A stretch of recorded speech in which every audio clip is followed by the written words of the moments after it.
In this edition of In the Trenches with Dave Lapham, brought to you by First Star Logistics, we visit once again with defensive coordinator Lou Anarumo. And man, what a season he had, what a season his coaching staff had, his players, unbelievable run for the defense. They were very, very solid at a high level in the playoffs, all the way to the Super Bowl. And we caught up with Coach Anarumo as he's having some fun in the sun down in Florida, decompressing a little bit after that big run, and talked to him about the Super Bowl and free agency, the draft, coaching replacements. Some have moved on, coaches that he's got added to his staff, and what 2022 might look like. I think you're going to like what Coach Anarumo has to say.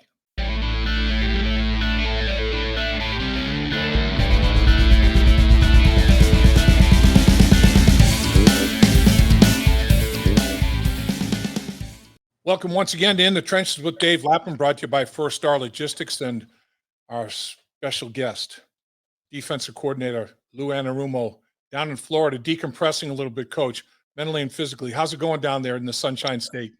So far, so good. I don't know about resting. My wife's got me on bike rides and walks and all this other stuff, but no, doing great. It's great to be down here. Take a breather. I tell you, recharge the battery. Nothing wrong with that.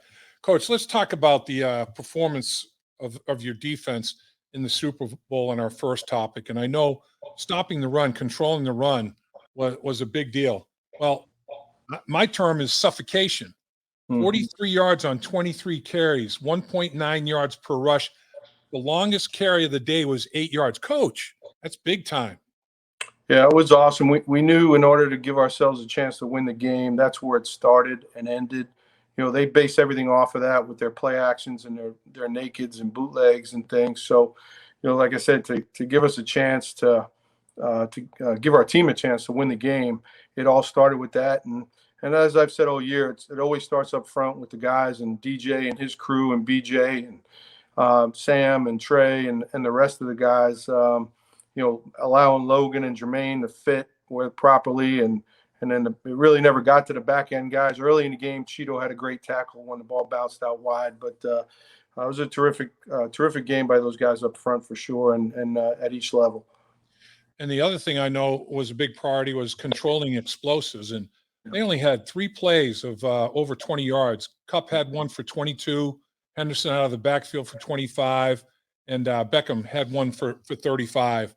That's against that offense, Coach, like you said, you know, controlled that running game where explosives became a lot more difficult, didn't they? Yeah. Again, a tribute to all the guys and the coaches, you know, coaching the guys up and getting the plan installed and doing it right, and the players executing.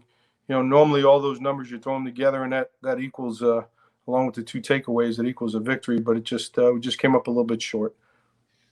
Coach, you know, and I don't expect you to comment on what I'm going to comment on here, but and I know there were plenty of other things other than officiating, but honestly, with the game on the line, in a 12-second time span, 3 snaps, 4 penalty flags thrown, 1 for offsetting penalties, but Logan Wilson, 3rd and 8.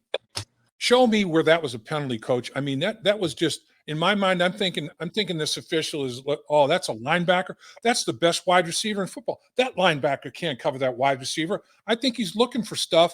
And I mean, that was just one hell of a defensive snap. And then, you know, in a 12-second off the clock span, in 3 snaps, 4 penalty flags thrown, where all game long there wasn't any laundry out there letting guys play. I mean, that just was frustrating. It had to be killer for you. It's tough. Logan's play, we'll put on the defensive teach tape on how to play that. So it's well, you know, well executed, but it is what it is. That's the nature of the game, and you know, we just weren't able to bounce back. But I thought Logan, you know, did as good as he could on that play. Unbelievable effort. You know, it would have been 4th and 8. I'll take you guys based on what happened all season long. 4th and 8, right there. I mean. That's what it could have boiled down to. Yeah. But you know, unfortunately, there's in a game like that, Coach, there's a million plays, right? You can go back to, and for sure. You know, every player can say, if I just did this, just did that. Every coach can say the same thing. That's the nature of the beast. But that, No doubt. what a hell of a run the way you guys played all season long, and then to hit your stride the way you did in the playoffs defensively was just a hell of a run. It really was.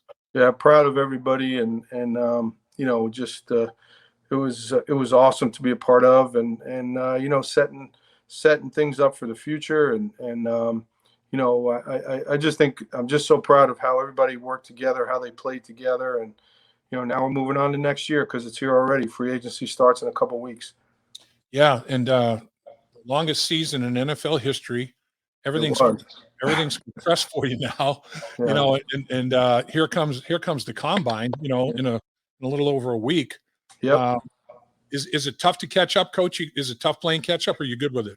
Our personnel guys do a great job, so we'll certainly rally and get what we have to get done. But we're definitely not behind because of all the work that our player personnel people do with Duke and his crew. So they don't get their time is now. Their Super Bowl is now, so they're grinding. They've been grinding on things. So we'll just pick it up and guys are already working on it, and I have my iPad here, so there's things we can look at and get done while we're not necessarily in the office. That's an interesting way to put it. It's Duke Tobin and his people's Super Bowl now. That's a really good way to put it. It's big time. All right, so when you finish the season, the team's never going to be the same. There's going to be changes in the National Football League, and you do have some changes already to your coaching staff. Let's talk about a couple of them. The two that we're referencing here: Al Golden, linebacker coach, moves on.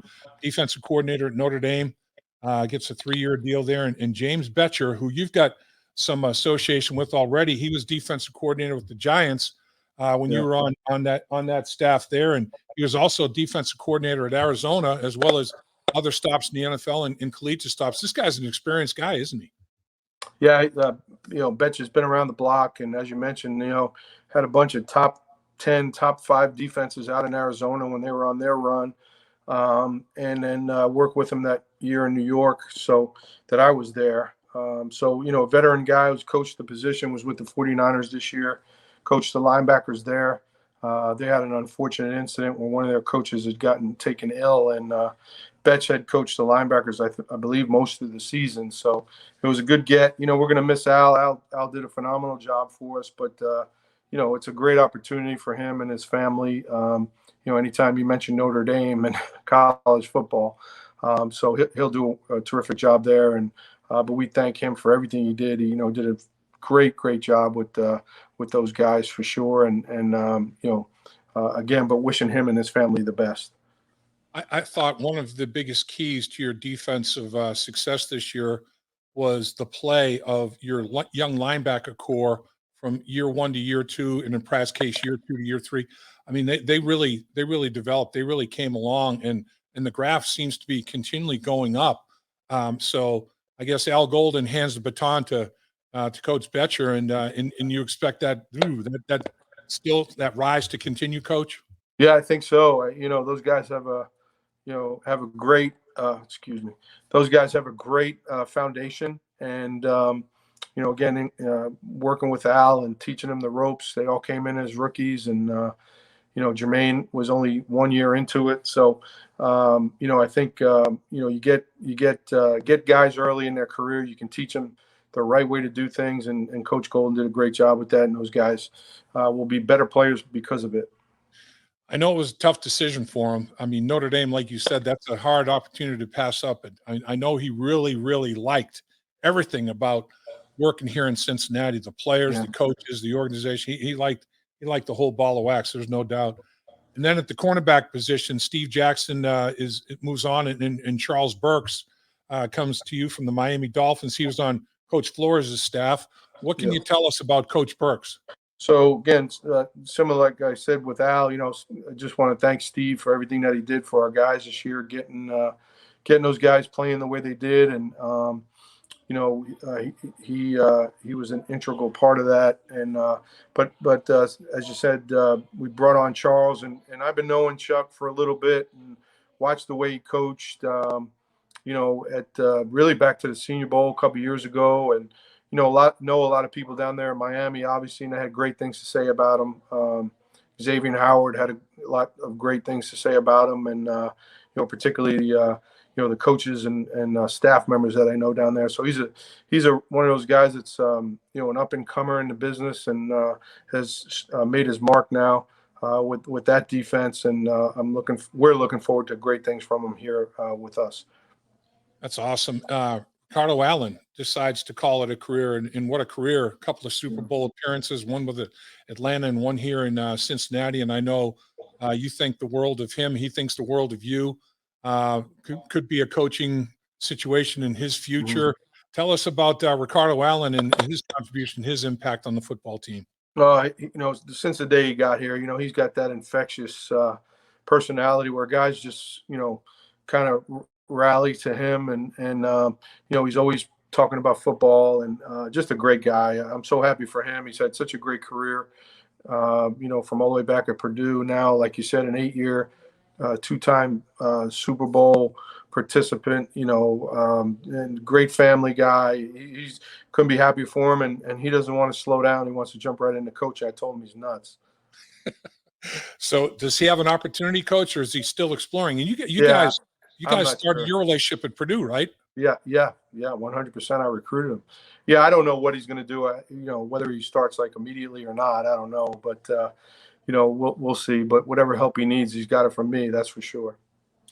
So, what is it about your defense when you have had time now to reflect, and you're down in Florida and you're on a nice long bike ride and your mind's going over everything that took place during the course of this historic season? What is it, if you had to sum up your defense in a sentence or so, coach, what is it about them that you respect most? Just how a bunch of different guys came from a bunch of different places and came together collectively and were as unselfish as a group that I've ever been around. Didn't care who got the credit. All they wanted to do was play well for themselves, for each other, and for the city. And that's what showed, I believe, on Sundays. I mean, I think you can see their passion for how they went about their business, and they prepared as well as any group I've been around. They set the standard of what we want to be going forward, and they set it over 24 games. So it wasn't like it was just a game here or there. I think you can look back throughout the season and say, yeah, you probably didn't play so well against the Jets, probably didn't play so well against the Browns the first game. But you could hang your hat on everything else they did, and then cranked it up another notch once we got to the playoffs. The thing too that strikes me about this group is you have such versatile athletes. A guy like Sam Hubbard to be able to do so many things for you that he does. Hilton able to do so many things he does in the slot for you, and the list goes on and on. Not only their versatility, but their intelligence. I mean, that the adjustment that you guys made at halftime against the Chiefs in the second half of that AFC Championship game not only took versatility physically, but I mean, took some football smarts. I mean, nobody making mistakes, everybody making the adjustments and on the same page. That's impressive, Coach. Yeah, and again, I just think that kind of bodes to who they are, and how it all went, and being able to handle different things throughout the games, and changing a thing here or there. But they're terrific, and I'm glad that we've got the bulk of them coming back. Hopefully, all of them. Yeah, I was going to say you've got a few guys in free agents, unrestricted free agency that need to be sorted out. But it seems like, as far as your coaching staff is concerned, Coach, is everything kosher now? Is all the moves that are going to be made are made at this point? Yeah, we're locked in and ready to go. You never know what happens here at the end, but pretty sure we're as of right now we're done. So I'm feeling good about it, and in about 4 more days, be ready to move on to next year. So I know you're always looking to put a competitive situation in place as much as possible. Free agency, draft, trades. Defensively, it was free agency and then the big trade, getting B.J. Hill, and you still have an additional 7th-round pick this year. Still, as a result of that trade, B.J. Hill, Billy Price deal that went on there. All areas are going to be explored, and all areas are available to you for improving the competitive level of your defense.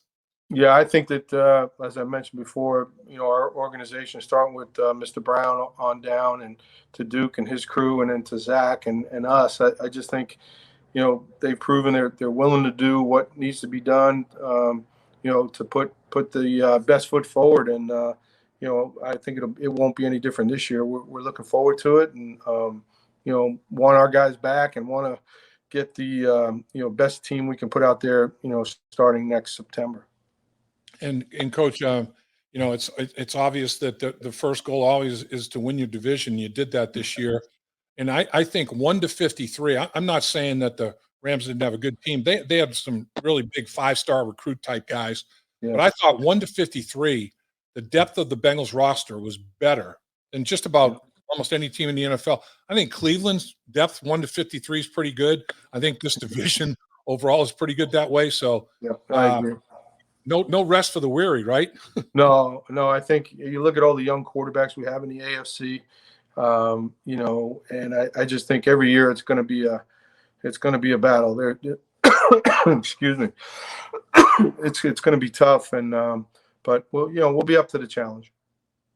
Yeah, and I guess if Aaron Rodgers ends up getting traded to Denver or somewhere, and all of a sudden he's in the mix at quarterback in the AFC, that would be crazy.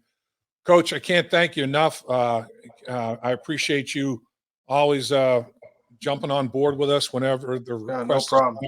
I'll send out the bat signal to Coach Anarumo, and you always respond, sir. I really do appreciate that very much. And awesome. And I tell you, thank you too for being a big part of the run that the team went on, and the city. You talk about a city going nuts, Coach. You haven't ever seen anything like it. No, it's terrific, and it just, even when we got back from the Super Bowl, all those people at the stadium, and then the rally the next day, it's been unbelievable. There's so much to look forward to. I appreciate you having me, and look forward to next year. Same here, Coach. Enjoy Florida. Have some fun in the sun, and get ready for getting some new players involved with your defense. I look forward to that as well. Sounds good. Always a pleasure, Lap. Appreciate you, sir. See you guys. At First Star Logistics, we're a very strict company that really puts the pressure on our employees.